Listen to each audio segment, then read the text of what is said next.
Halo guys, welcome back to CVT Cars Videos and Talk Shows. Balik lagi sama gua, Reza Rever.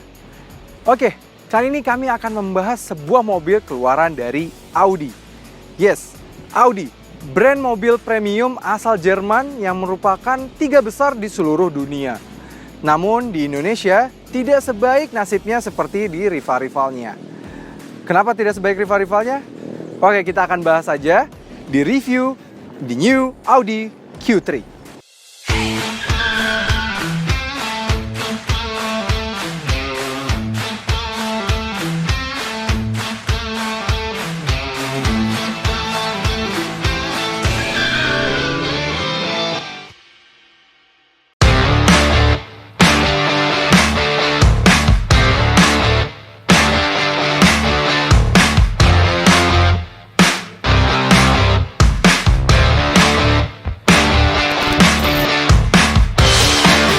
Oke, Audi.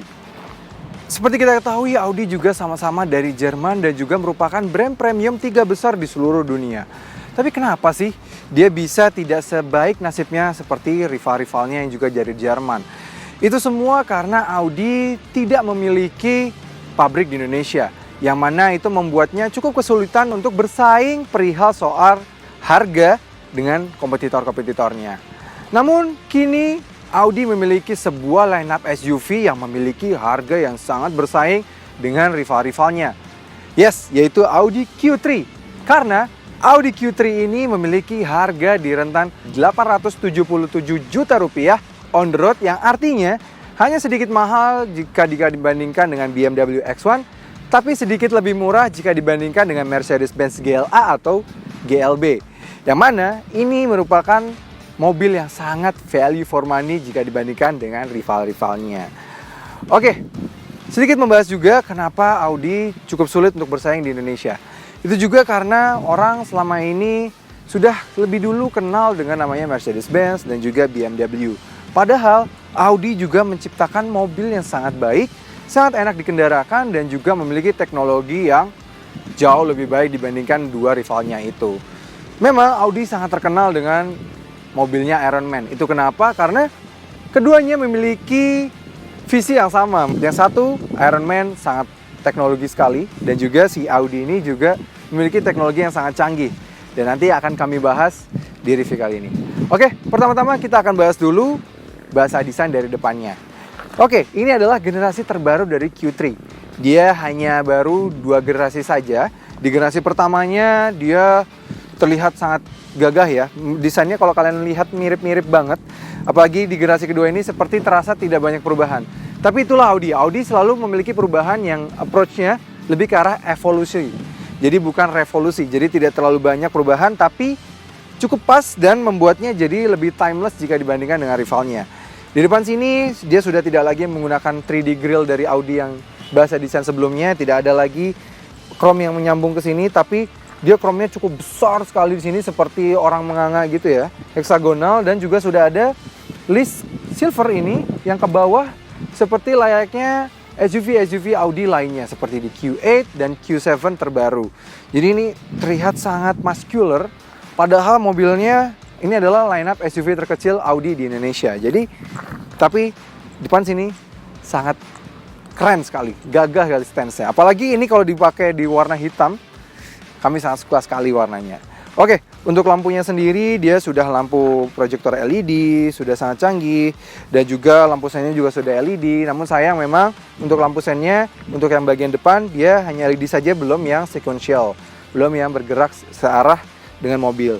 Dan lampunya juga sudah automatic headlight, sangat canggih sekali pengaturannya, dan juga sudah ada fog lamp yang munculnya dari atas ini. Jadi sangat canggih dan bisa menerangi all condition weather, jadi namanya all weather lights kalau Audi sebutnya. Overall di depan sudah diberikan sensor parkir, sensor depan, jadi kita bisa mengira-ngira panjang dari depan mobil ini. Dan secara overall desain depannya kami sangat suka sekali sih. Ini luar biasa muscular dan membuatnya terlihat sangat seperti SUV yang tough. Yuk kita lihat bagian samping. Lanjut bagian samping. Ya, di bagian samping ini desain siluetnya sebenarnya kalau kalian lihat, kok dari samping seperti merasa kok tidak terlalu banyak perbedaan dengan generasi yang sebelumnya. Tapi sebenarnya secara dimensi dia jauh lebih membesar, lebih memanjang, lebih melebar. dan sedikit lebih tinggi. Jadi memang karena siluetnya Audi seperti kami bilang tadi, dia hanya ke evolusi perubahannya, bukan ke revolusi, membuatnya orang tidak akan terlalu ngeh perbedaannya dengan yang generasi sebelumnya. Tapi sebenarnya secara dimensi dia sudah sangat berbeda sekali. Oke, dari bannya, di bannya sini dia sudah menggunakan ban Hankook dan sudah punya konfigurasi 21555 R18. Yes, dia sudah 18 inci. Namun kalau kalian bilang velgnya hanya silver biasa, sebenarnya ada keuntungan dari Audi belum memiliki pabrik di sini. Yang artinya dia masih CBU dari Jerman.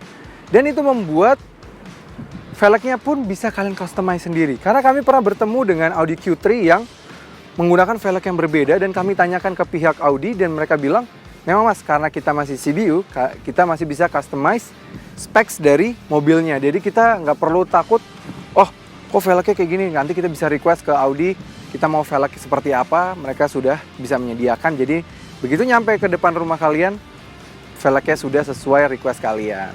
Begitu pula juga dengan spesifikasi-spesifikasi lainnya. Kalau ini yang paling standar, ini velg yang paling standar, dia hanya menggunakan berwarna silver saja. Tapi at least dia sudah menggunakan ban yang cukup tebal dan sudah 18 inci. Memang karena Krips ininya sangat besar, membuat ban 18 inci yang biasanya di misalnya mobil seperti Fortuner dan Pajero Sport terasa sangat pas. Di sini terasa kekecilan, padahal ini 18 inci. Di Fortuner Pajero juga sudah 18 inci, tapi di sana terasa pas. Ini memang karena ininya terlalu besar ya. Coakan bannya itu membuat sangat besar sehingga memang membuat mobil ini ban 18 inci jadi sangat terasa kecil. Oke, samping sini spionnya sudah pakai sen LED, sudah ada lensa cembungnya, dan sudah auto retract ketika kita kunci dan ketika kita buka. Sudah ada akses keyless dari sini. Akses keylessnya hanya berupa gurutan saja, jadi bagus sekali, tidak perlu sampai yang ada tombolnya, itu bagus. Aksesnya juga sudah ada dari kanan depan, kiri depan, dan juga bagasi. Namun saya memang untuk di belakang sini belum ada aksesnya. Ya kami lucunya lagi, kuncinya seperti ini, yang mana bentuknya masih ada kunci flip gitu, tapi padahal dia sudah keyless entry dan juga keyless start stop. Aneh sekali ya, kenapa masih ada kunci seperti itu. Nanti kita akan bahas kenapa masih dibutuhkan kunci seperti itu. Oke, secara overall, bahasa desainnya dia bagus banget, dia sudah diberikan roof rail berwarna silver ini, dan diberikan cat warna hitam ini bukan plastik, jadi terasa lebih premium. Ini tuh sampai bawah ini bukan plastik ya. Ini sebenarnya warnanya bisa sewarna body nih, warna cat ini. Dia bukan plastik, jadi terasa sangat premium kalau kami bilang. Jika dibandingkan dengan rivalnya biasanya masih menggunakan body pillar yang plastik. Kalau di sini bukan plastik, ini benar-benar cat. Lanjut pada bagian belakang. Di bagian belakang kami paling suka nih bahasa desainnya di belakang sini. Ini angularnya tajam sekali ya, sisi-sisi tajamnya luar biasa. Lampunya sudah menggunakan LED bar, sennya sudah sequential, bagus sekali. Dan memang Audi terutama di line-up mereka ini adalah line-up yang pioneer dalam penggunaan sen yang sudah sequential. Jadi ini sangat cantik sekali. Jadi overall belakang sangat cantik sekali, bagus sekali. Dan dia terlihat sangat agak mengkupe gitu ya, mengkupe gitu. Nah, masuk ke bagian yang kami kurang suka di belakang sini. Pertama-tama, yaitu adalah emblem Beijing dari 35 TFSI ini. Sayang sekali, Audi seperti terlalu optimis dengan Beijing-Beijingnya ini. 35-nya Audi itu menggunakan mesin bertenaga 150 horsepower. Sedangkan kalau di rival-rivalnya 30 atau 35 itu biasanya menggunakan mesin di 252 horsepower. Sayang sekali ini kenapa 35 ya? Harusnya minimal ini kalau misalnya di GLA, GLB itu misalnya yang 20 atau 200-nya itu mereka itu di rentan tenaga 163 horsepower, harusnya minimal ini 20 lah, 20 TFSI ini masuk lah, at least gitu. Ini 150 horsepower. Nanti tentang detail engine-nya kita bahas nanti. Dan yang kami kurang suka lagi adalah Audi merupakan brand yang paling banyak menggunakan knalpot palsu pada bagian belakang. Yes, bahkan di varian performance mereka seperti di S6 Avant, mereka juga masih menggunakan knalpot palsu. Ini sayang sekali ya. Seharusnya ya kalau memang tidak mau menunjukkan knalpotnya, dibuat tertutup saja, tidak perlu sampai masih tetap ada seperti ini. Ini tidak ada sama sekali, sayang sekali ya. Itu yang sangat disayangkan sama sekali. Sejauhnya overall secara desain sih memang bagus, memang ini menambah kesan desain, hanya pure estetika melainkan dari fungsi. Tapi overall sih memang bagus sekali di belakang sini. Oke, belakang sini dia juga sudah disematkan fitur kick sensor. Yang mana, kalau kalian melihat secara overall desain dari bodi mobil ini terlihat, Q3 kayaknya kekecilan. Jangan salah. Mobil ini masih memiliki kapasitas bagasi secara standar ketika kursi paling mundur sekali 530 liter. Artinya lebih besar jika dibandingkan beberapa rivalnya. Dan dia masih bisa dimajukan hingga maju sekali dan bisa mencapai 590 liter. Itu baru kursinya dimajukan saja ya. Dan kalau dilipat 40-20-40, yes. Konfigurasinya 40-20-40 bukan 40-60 dan bisa mencapai kapasitas hingga 1.600 liter. Itu kapasitas yang sangat besar. Dan bahkan bagasinya dapat menampung 2 golf bag tanpa harus melipat baris duanya loh. Tapi sebelum kami lanjutkan bahas bagian dalam kabin, jangan lupa like video ini, subscribe ke channel YouTube CVT Indonesia, dan nyalakan lonceng notifikasi. Main-main juga dan follow Instagram kami di @cvt.indonesia. Sudah di follow?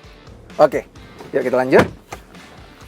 Bagian kabinnya, bisa kalian lihat dia sudah menggunakan kulit, semuanya sudah kulit, bagus sekali, dan material kulitnya juga sangat empuk. Dan yang kami sukanya lagi di jok bagian belakang ini, dia seperti diberikan coakan belokan gitu, yang mana menjadi side support dari penumpang kanan dan penumpang kiri. Jadi bagus sekali, kita di belakang sini pun tetap mendapatkan support yang baik, sehingga kalau kita berjalan, dia tidak terasa terlalu limbung. Jadi enak sekali di belakang sini. Overall secara legroom dia sangat bagus. Ini posisi mengemudi gua, tinggi gua 175 cm. Ini posisi termundur dari kursinya. Ini sangat panjang sekali. Luar biasa, ada sekitar 10 jari hingga ke depan sini. Luar biasa sekali, mengingat kalau dari luar secara sepintas memang mobil ini terasa tidak terlalu besar. Padahal di dalam kabin ini sangat besar, lega sekali. Dan kalau kalian membutuhkan bagasi yang lebih lebar di belakang, lebih lapang, kalian bisa majukan kursi hingga maju sekali. Dan kalian tetap mendapatkan 5 jari legroom. Dan ini jaraknya cukup jauh ya, majunya tuh. Ada sekitar 10 jari maju nih. Ada sekitar 8 jari lah, 8 jari maju. Jadi yang artinya jaraknya memang sangat maju sekali tuh. Sehingga di belakang mendapatkan space yang sangat luar biasa. Bertambah space-nya ya di belakang sini. Dan kalau kita mundurkan segini aja, kita masih tetap mendapatkan legroom yang cukup baik. Sisanya sudah ada akomodasi seperti armrest dengan 2 cup holder, cargo net di belakang masing-masing kursi depan, sebuah cup holder di door trim, dan satu lagi penyimpanan di antara kursi dan door panel di masing-masing kiri dan juga kanan.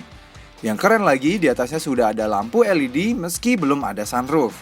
Di bawahnya tetap ada AC meski sayang di belakang tidak ada sama sekali 12 volt socket walaupun sudah ada tempatnya. Lanjut pada bagian depan. Yes, kita nyalakan dulu. Wow. Kami suka sekali dengan layout dashboard dari Audi terbaru saat ini. Memang dia sudah tidak lagi menggunakan MMI yang masih pakai rotary wheel. Jadi berbeda dengan rival-rivalnya yang masih menggunakan rotary wheel atau touchpad gitu ya. Dia sudah semuanya ada di touchscreen dari si MMI ini. Jadi memang sangat intuitif sekali. Oke, layar entertainmentnya sekarang sudah menggunakan MMI Navigation Plus. Dia 10,1 inch, cukup besar. Dan ketika kita matikan, mobilnya tuh dia benar-benar seperti kayak seamless gitu ya. Tuh, nice sekali. Jadi kayak nyambung dengan dashboardnya. Tapi memang kelemahannya dia sangat fingerprint magnet. Jadi kalau kalian habis touchscreen gini, udah fingerprint sudah di mana-mana. Itu kenapa Audi menyiapkan satu mode di mobil ini ketika untuk membersihkan dari layarnya. Jadi dia Audinya sendiri sudah tahu kalau layar sentuhnya dia sangat fingerprint magnet dan sudah disediakan mode untuk dibersihkan. Nah, meski fitur MMI-nya lumayan lengkap, tapi ada yang disayangkan. Untuk multimedianya sendiri, dia hanya bisa dikoneksi melalui Bluetooth dan juga USB saja. Dia masih belum ada konektivitas seperti Apple CarPlay maupun Android Auto. Sangat disayangkan ya, padahal dia sudah sangat canggih dan intuitif jika dibandingkan dengan rivalnya. Tapi kami mengerti kenapa dia tidak butuh lagi Apple CarPlay ataupun Android Auto. Apple CarPlay dan Android Auto itu dibutuhkan ketika kita ingin menggunakan navigasi. Karena navigasi dia sangat-sangat lengkap dan Displaynya itu layaknya seperti Google Maps, yes, Google Earth. Bahkan kalau kalian zoom out terus, bahkan kalian akan membentuk sebuah bumi gitu ya. Sangat cantik sekali, bagus, dan layarnya juga sangat crisp dan high definition sekali, dan juga sudah bisa mengukur ketinggian dari atas laut, dan juga bisa sudah menampilkan layar 3D display. Dan layar 3D displaynya sangat intuitif dan attention to detailnya sangat-sangat baik. Apalagi ketika kita berjalan melewati landmark yang cukup terkenal, misalnya seperti mall atau gedung-gedung yang perkantoran yang memang cukup terkenal. Itu bahkan sampai stiker di atasnya pun ada terlihat gitu. Jadi bagus sekali, attention to detail yang bagus sekali. Dan navigasinya juga satu-satunya in-house navigation atau built-in navigation dari sebuah mobil yang benar-benar kami pakai. Kami pernah memakai dari brand lain, kami lebih prefer menggunakan di Google Maps dari Apple CarPlay mereka. Tapi kalau di Audi ini, Audi Q3 ini, kami di MMI ini kami lebih prefer menggunakan si layar navigasi dari mereka sendiri. Karena benar-benar intuitif dan juga sangat lengkap, dan ETA-nya juga benar-benar sangat akurat. Jadi kalau ketika misalnya kita melambat, benar-benar kita sampainya juga lebih lambat. Kalau kita lebih cepat, ETA-nya juga akan maju. Beralih ke speedometer, speedometernya sudah menggunakan virtual cockpit. Yes, Q3 secara standar sudah menggunakan virtual cockpit, yang mana kita bisa ganti 3 mode dari virtual cockpitnya, seperti klasik, dynamic, dan sport. Sisanya seperti AC dual zone climate control, sudah sangat bagus. Sudah ada start stop engine button di sini, sudah ada tombol VSA, hill descent control, dan juga parking sensor, dan juga hazard di tengah sini. Tuas transmisinya sangat disayangkan sekali, dia belum yang model joystick seperti di rivalnya, atau yang sangat intuitif seperti di Mercedes-Benz di sebelah sini, dia belum seperti itu. Dan tadi kami bilang kenapa kuncinya masih seperti jackknife seperti ini. Mungkin untuk mempermudah kalau kita ingin mengunci dari glove box-nya, glove box tengah sini. Yes, ini glove box-nya masih bisa kita kunci, jadi kita bisa mengamankan, apalagi ketika kita mau parkir valet misalnya, atau kita meminjamkan mobilnya ke orang lain. Ini masih bisa, jadi bagus sekali, bisa kita kunci. Overall, secara desain bagus sekali, dan pengaturan kursinya juga sudah elektrik, sudah ada lumbar support, namun saya memang belum ada memory seat di sini, dan pengaturan setirnya juga sudah bisa tilt dan juga teleskopik yang cukup panjang. Dan sangat disayangkan juga dia belum ada cruise control di sini. Untuk setirnya sendiri juga sudah menggunakan bahasa desain Audi terbaru, yang mana yang kiri kita bisa atur untuk virtual cockpitnya, kita bisa zoom out zoom in dari GPS-nya, bisa rubah view-nya, mau full speedometer atau navigasinya sangat kecil, atau full navigasi bisa sekali, atau kita rubah mau lihatnya playlist kita, entertainment kita, atau range berkendara atau efisiensi berkendara juga bisa kita atur juga dari sini untuk lebih lengkapnya. Dan yang kami suka lagi, pengaturan lampunya ini sangat canggih sekali. Jadi pengaturan lampunya tidak seperti di rivalnya yang mana masih diputar atau masih menggunakan di tuas sebelah sini.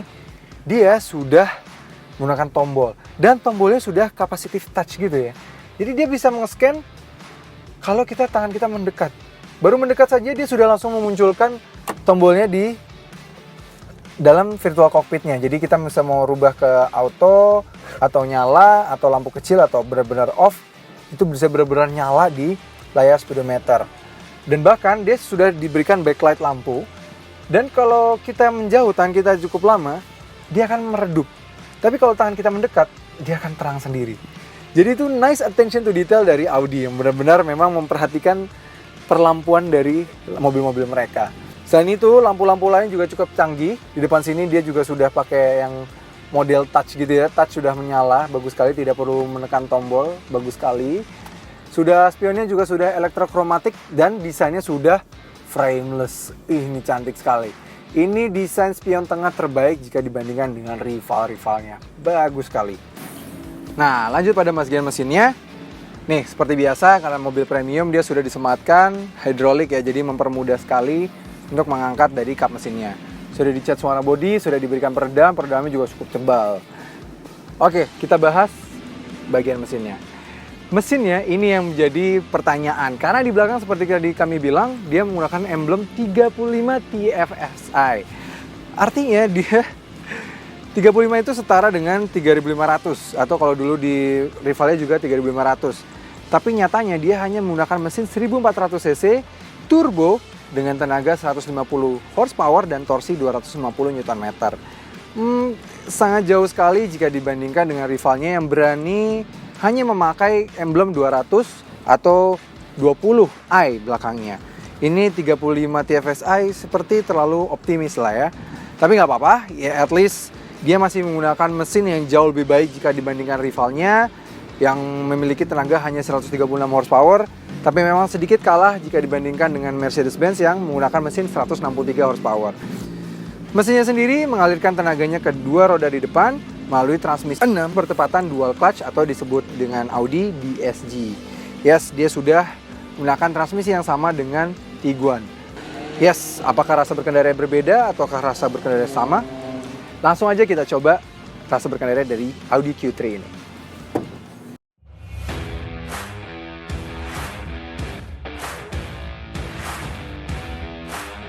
Oke, merasakan rasa berkendara dari Audi Q3 terbaru ini. Bisa dibilang rasa suspensinya, ride quality-nya, dan juga rasa berkendara ya jujur seperti berada di atas dari rival-rivalnya. Rival-rivalnya belakangan ini kalau kami bisa bilang kualitasnya sedikit menurun jika dibandingkan dengan si Audi Q3 yang mana ride quality-nya jauh lebih baik jika dibandingkan dari generasi sebelumnya. Kalau yang rivalnya malah justru terasa lebih feel a bit cheap.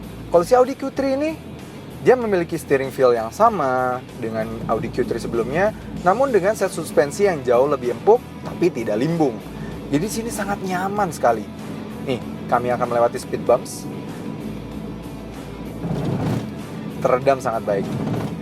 Kalau di rivalnya itu sedikit lebih mantul-mantul yang mana tidak seperti layaknya mobil-mobil Eropa pada umumnya. Kalau di sini jauh lebih teredam dengan sangat baik, padahal kami bukan yang berjalan sangat pelan, padahal mobil ini berjalan cukup adequate lah kecepatannya. Sayang sekali ya. Untuk kekedapan kabin, mobil ini benar-benar luar biasa. Audi memang terkenal dari 3 brand Jerman lainnya memiliki build quality yang sangat solid dan juga terutama pada pintunya. Jadi sound installation-nya dari luar, noise cancellation, semuanya benar-benar teredam sangat baik. Nih jika dibandingkan suaranya, jika ditutup benar-benar langsung kita tidak mendengar apapun dari luar lagi. Oh iya, ada yang mau kami bahas perihal virtual cockpit. Virtual cockpitnya ini benar-benar luar biasa. Memang Audi bukan yang pertama dalam menggunakan penggunaan digital display pada speedometernya. Ada beberapa brand lain yang lebih dulu menggunakan ini. Namun, Audi ini jauh lebih intuitif dan juga jauh lebih crisp layarnya. Ketika memang layarnya hitam, dia benar-benar hitam. Ketika ada layarnya terang, dia benar-benar terang. Jadi benar-benar seperti layaknya layar OLED. Jadi di sini benar-benar mewah sekali sih kalau kami bisa bilang. Dan seperti yang kami bilang pada navigasinya, kalau walaupun dia tanpa Apple CarPlay dan Android Auto, navigasinya benar-benar seperti dari Google Maps. Jadi sangat lengkap dan bahkan attention to detail ketika 3D mode-nya, ketika melewati gedung landmark seperti mall, gedung perkantoran gitu ya. Even di gedungnya itu misalnya ada stiker gitu ya, atau ada ujung lancip atau detail dari gedungnya gitu ya. Itu terlihat pada di virtual cockpitnya. Jadi benar-benar luar biasa sekali sih. Terasa high-tech sekali mobil ini ketika menggunakan virtual cockpit. Memang virtual cockpit banyak diakui memang masih digital speedometer terbaik yang ada di pasaran saat ini. Berbicara soal efisiensi, mobil ini somehow lucu juga ya. Agak ada sedikit hal yang cukup unik. Padahal dia penunjuk consumption display-nya sudah ada sampai tulisannya 0, 20 km per liter sampai max dan juga charge. Jadi kayak ada hijau itu untuk menge-charge dari mungkin baterainya. Biasanya di pabrikan lain ketika modenya charge itu diperuntukkan untuk idling start stop. Tapi di mobil ini dia tidak memiliki teknologi idling start stop. Sangat disayangkan karena rival-rivalnya sudah memiliki teknologi idling start stop yang mana itu menambah tingkat efisiensi dari mobil. Meski begitu, mobil ini tetap sangat efisien karena mesinnya 1400 cc, turbo, jadi dia tetap efisien. Di dalam kota saja, meskipun tanpa bantuan idling start stop, dia masih bisa mencatatkan 11,6 km per liter. Dan untuk rute tol, dia masih mampu mencatatkan angka 17,4 km per liter. Itu semua karena memang pada saat kecepatan 100 km per jam, mobil ini masih mampu berputar hanya di 1800 rpm saja. Itu fitur yang sangat luar biasa bagus. Namun ada yang disayangkan ketika berjalan-jalan tol seperti ini, padahal mobilnya cukup relaxing, namun sayang dia belum disematkan fitur cruise control. Jadi sedikit mengurangi rasa kenikmatan dan kenyamanan berkendara ketika perjalanan jauh. Sangat sayangkan ya.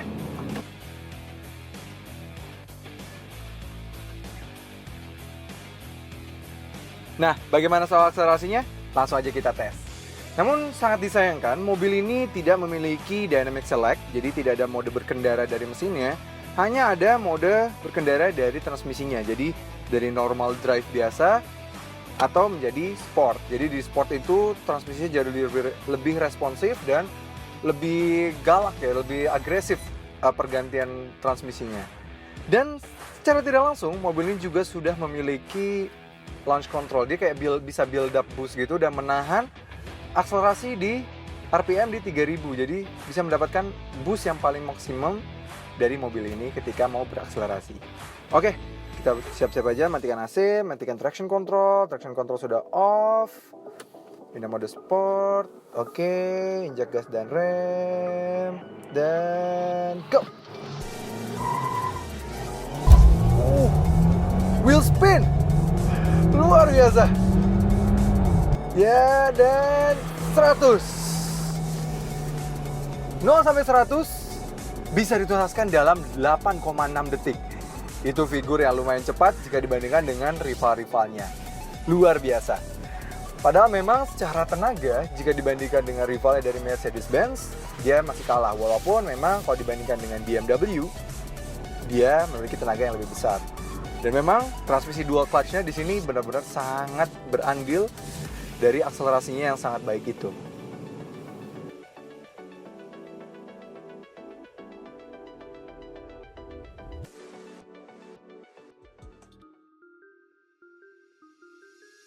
Ya, bisa disimpulkan dari review New Q3 ini, kami bisa bilang bahwa Audi Q3 ini benar-benar mobil yang bisa membuat kami terkejut.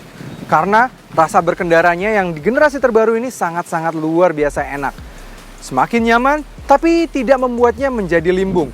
Setirnya tetap sharp, dan bahkan ride quality-nya lebih baik jika dibandingkan dengan rival-rivalnya. Jujur, mobil ini tergolong mobil yang masuk kategori underrated sekali. Sangat underrated, bahkan jika dibandingkan dengan rival-rivalnya yang memang terlihat lebih fancy atau segala macamnya. Padahal rasa berkendara mobil ini dan fitur-fiturnya sudah sangat mumpuni sekali dan sangat cocok sekali untuk kalian pertimbangkan. Karena Audi Q3 ini memiliki harga yang berada di tengah-tengah antara rival dari Jerman dan juga rival dari Jerman yang satu lagi. Jadi sebenarnya ini memiliki nilai bargain yang sangat baik dengan fitur yang sangat pack dan dimensi yang compact tapi kepraktisan yang sangat luar biasa baik. Oke, sekian review dari gua kali ini. Gua Reza Rever, terima kasih sudah menonton. Jangan lupa like video ini, subscribe ke channel YouTube CVT Indonesia, dan nyalakan lonceng notifikasi. Main-main juga ke Instagram kami dan follow Instagram kami di @cvt.indonesia. Dan di sana banyak banget berita-berita tentang otomotif dan juga keseruan behind the scenes selama kami syuting. Oke, kami nantinya juga memiliki website sendiri untuk bisa menjadi guidance untuk kalian untuk memilih mobil baru maupun mobil bekas. Dan bahkan kalian juga bisa membeli mobil baru dan juga menjual mobil bekas kalian. Oke, terima kasih sudah menonton. Sampai ketemu lagi di review berikutnya. Support channel kami dengan cara tonton video-video kami yang lain ya. Dan juga jangan lupa klik tombol subscribe di kanan sana.